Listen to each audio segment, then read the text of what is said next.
حضرت ابراہیم بن ادم رحمۃ اللہ علیہ کے پاس ایک شخص آیا، کہنے لگا کہ حضرت میں گناہ کرتا ہوں، گناہ کو چھوڑ بھی نہیں سکتا، مجھے ایسا کوئی طریقہ بتلا دے کہ میں گناہ بھی کرتا رہوں اور اللہ کے عذاب سے بھی بچ جاؤں۔ اللہ والوں کا دستور ہوتا ہے کہ وہ دھکے نہیں دیتے، وہ نفرت نہیں کرتے، بلکہ انہوں نے اس کو اپنے سینے سے لگایا، پیار اور محبت کے انداز میں اس کو سمجھایا۔ ابراہیم بن ادم رحمۃ اللہ علیہ نے کہا کہ میرے پاس ترکیب ہے، میں تجھے بتاتا ہوں۔ تو وہ کہنے لگا کہ مجھے بتاؤ کہ وہ کون سی ترکیب ہے کہ میں گناہ بھی کرتا رہوں اور رب کے عذاب سے بھی بچ جاؤں۔ ابراہیم بن ادم رحمۃ اللہ علیہ نے جو پہلا طریقہ بتلایا، جو پہلی ترکیب بتائی، جو پہلی صورت بتائی، غور سے سننا، توجہ سے سننا۔ پہلی ترکیب ابراہیم بن ادم رحمۃ اللہ علیہ نے یہ بیان فرمائی کہ تو گناہ کرتا رہے لیکن اللہ کی نظر کے سامنے نہ ہو، چھپ کر۔ تو وہ کہنے لگا کہ رب کی نظر سے چھپ کر میں کہاں گناہ کروں، یہ ترکیب نہیں ہو سکتی۔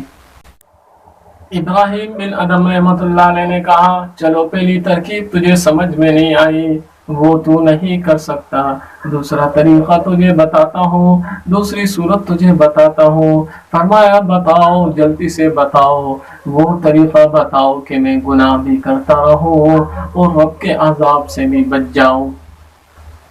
ابراہیم بن ادم رحمۃ اللہ علیہ نے فرمایا کہ تم اس طرح کرو کہ رب کے رزق کو چھوڑ دو۔ جب رب کے رزق کو چھوڑ دو گے اور یہ اعلان کر دو نہ تمہارا رزق کھاتا ہوں نہ تمہاری بات مانوں گا، تو اس نوجوان نے کہا یہ بھی نہیں ہو سکتا۔ ابراہیم بن ادم رحمۃ اللہ علیہ نے کہا چلو یہ دو صورتیں تیرے سے نہیں ہو سکتی، تیسری صورت میں تجھے بتاتا ہوں۔ ابراہیم بن ادم رحمۃ اللہ علیہ نے فرمایا کہ تو گناہ کرتا ہے، رب کی نافرمانی کرتا ہے، تو اس طرح کر، رب کے ملک سے نکل جا۔ رب کا ملک کیا ہے؟ زمین و آسمان، پوری کائنات یہ رب کا ملک ہے۔ فرمایا اس سے نکل جا۔ اس نے کہا اس سے جب میں نکل جاؤں گا تو یہ بھی نہیں ہو سکتا۔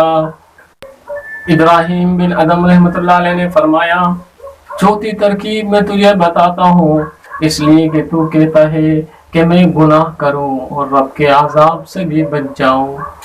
جب انسان گناہ کرے گا تو نامہ اعمال گناہوں سے بھر دیا جائے گا۔ فرمایا جب موت کا فرشتہ تیرے پاس آئے تو کہنا تھوڑی دیر صبر کرو، مجھے سچی توبہ کر لینے دو۔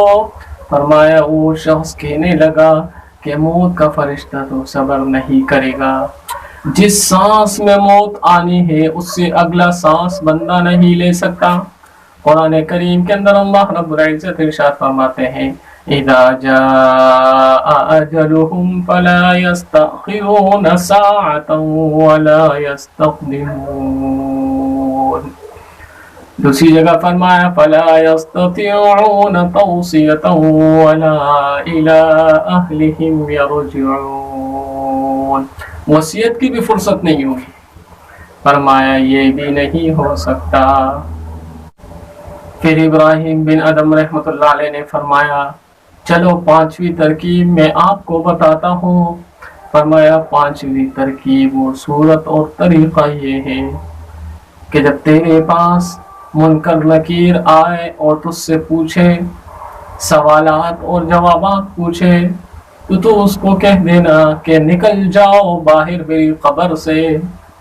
جس طرح آج کل ہم لوگوں نے لکھا ہوتا ہے کمرے کے باہر بغیر اجازت کے اندر آنا منع ہے۔